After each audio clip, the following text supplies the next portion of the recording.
And we back. Welcome back to another episode of the Get Buggers podcast, powered by Hardwood Inc. I'm your host, Musa Marathi. It's time to talk Greer basketball.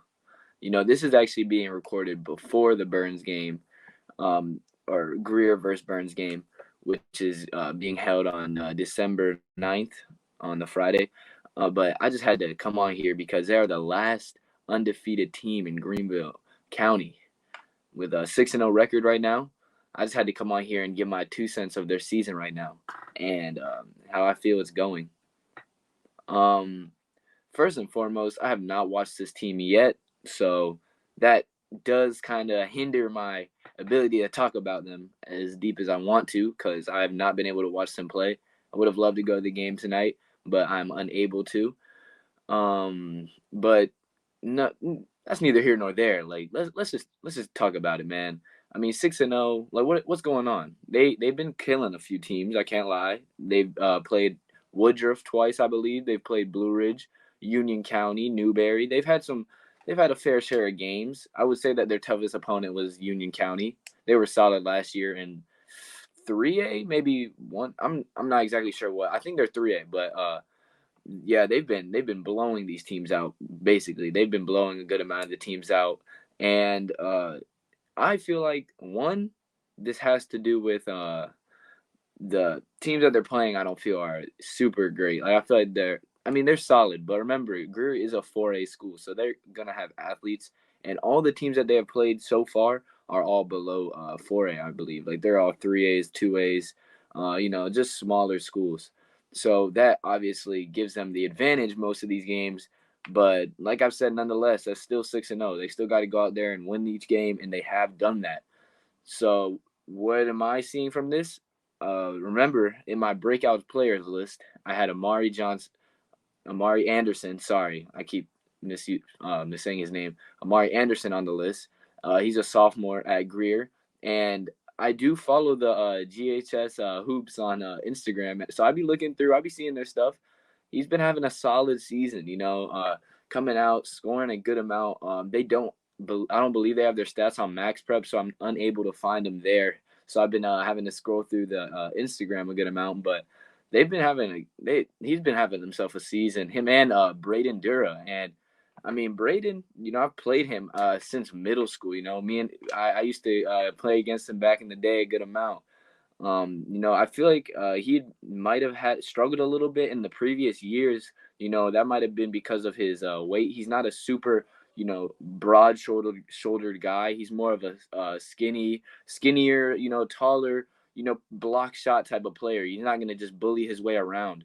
But I mean, that might be changing this year because he's been putting up some good numbers in comparison to the last couple years. Being able to be more aggressive, probably putting on a little bit more weight than the past couple years, and just playing with more of a dog mentality.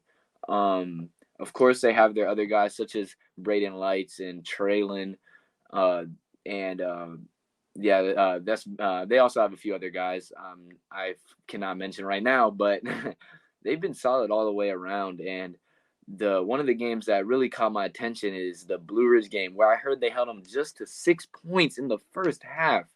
I don't care what size the school is, 3A, 4A, 2A, 1A even. 6 points in the first half is crazy. And I think they held them to 0 points in one quarter. And I mean, remember, this is a team that just came off of a championship last year with Justin Bailey as their team leader. Now, they did lose I think I said 8 seniors from last year, so they have lost a lot of talent and are definitely in like rebuild mode right now. But nonetheless, I feel like it's still crazy how Greer just held them to that few points, and maybe that's not Blue Ridge's offense that is as bad as I think, because I mean Blue Ridge they've won a few games I believe this season. They're not her just complete trash team. They've had their fair share of competition and just competing all the way around. So just to see this makes me think that Greer's defense is what is holding them into all these games. Like I know they're a running gun type of team. I saw them in fall league. They like to get it out and go. They got those type of athletes where they can just push the ball and push it up the court. So maybe they had I think they made Blue Ridge turn the ball over 25 times in that game, which is crazy amount, honestly. But just seeing that's all due to defense. So I mean, what you always hear, defense leads to offense. So you know, Greer's just been out here putting the straps down on them. So on all these teams, so they've been winning games. Offense wins games, but defense wins championships. And if that's what they're going for the region championship, then they got to keep going on the defensive end.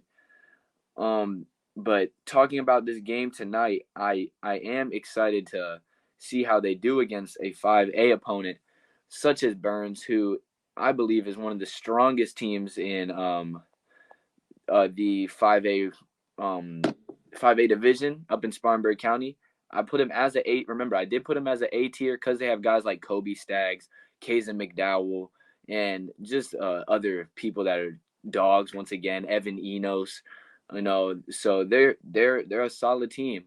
They have lost a couple of games this season, but that doesn't change the fact. Maybe they've lost one. I know they lost to Shannon, but that's gone now. So I want to see how Greer does. And I just pulled it up now. Looking at Greer's region this season, they have a tough region. I'm not gonna lie, they got a tough region. Remember, Wade Hampton moved down to 4A and Riverside moved down to 4A, and they're both in their region. I talked about them last year. Greer struggled mightily last year in the region with Greenville and teams like Lawrence, Greenwood, Eastside was in their region last year, and they struggled mightily. So I was like, I think this year, based off their record, they can completely change the demographic that they are viewed as at the moment, as a bad team. Because right now, they're doing better than all the teams in their region. I mean, I know Eastside has had some tough games and has played teams in their region, such as Wade Hampton, and Greer, like I said, has played some lower levels. But hey, I think Greer definitely can go out there and win region this season if they play with a high motor and just play smart all around. In their region, I haven't even mentioned yet, they have Eastside with Justin Ray and uh, Matthew Roberts, who actually just recently, like today, I think, got an offer from Erskine College. So shout out to that. As a junior, that's pretty impressive. So, yeah, they have Eastside in there, and DJ Kelly, of course, he also goes to Eastside. Wade Hampton, they have guys like Nikel. I talked about them for some time during the Thanksgiving break. They have guys like Nikel Franklin and Cooper Tankersley as their seniors, and CJ Okadigwe, I believe his last name is what his last name is. Sorry. Lawrence is also in there. We played them in fall league, and they weren't a super strong team in fall league, but I know they got some football players now because they've been competing much better, and they always gonna have some dogs. So they didn't do too well last year, but I think they can at least compete this year. And I mean, their athleticism might be similar to Greer, so it might put a little difficulty on them. But hopefully Greer, they have smart players and guys that have been playing AAU for some time now. So I mean, I do want to see how that game would go, but I know Lauren's got some athletes for sure. And then the last team is Riverside, who is Ben Down, Julian Iturbe, and who else isn't playing? Guys like Titus isn't playing this season for them. So, I mean, it's Ryland right now. Right now they have a 2-4 record, but they can come right back from that. Hopefully, I mean, they've been struggling a little bit, but they're playing tough schools. Like they've played Hillcrest, who right now I want to talk about them as well. 7-1. They play Moravian Prep, and hey, I mean, y'all might have to let me know. Does Eli Ellis still go to Moravian? I honestly do not keep up with the like national high school players out here. I just don't. I'm not gonna lie. So I'm not sure if Eli goes there anymore, but they do play Moravian Prep tonight on Friday. I think it might be at Hillcrest actually. So that might be a good game to go watch. But I won't be able to watch it. But still definitely a good game. But going back to Greer, man, just in this region alone, definitely some tough teams I feel like they're gonna have to face, and I don't think any game is just gonna be a given win. Like they're gonna definitely have to go out there and compete and earn their win. Eastside, I've talked to Justin Ray about it.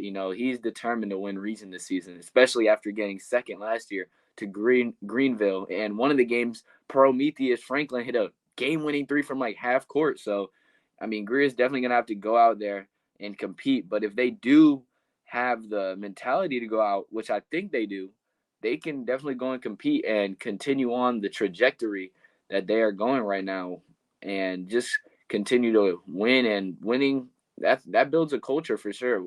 Winning brings a much more positive culture all around. So by the time region comes, if they're doing the best out of the teams in their region, that momentum might carry over, and who knows, they could end up going out there and just winning.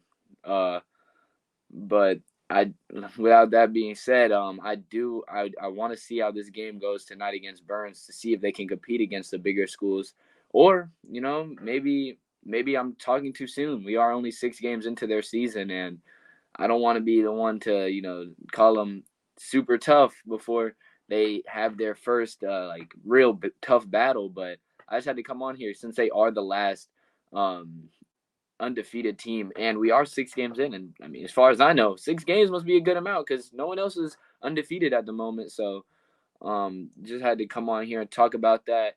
And lastly, I want to say, when is a good time to? I should change the banner to a Christmas or the background to a Christmas background, because I mean, I know some people are like, nah, you can't have anything Christmas till the 20th. I'm thinking about changing this background to Christmas related. You know how I changed the last one to Thanksgiving? I'm thinking about changing this background to Christmas related next week, because it's December. Once it hits December, it's Christmas time. Let's just be real. So I think I'm going to change this background to Christmas time next week.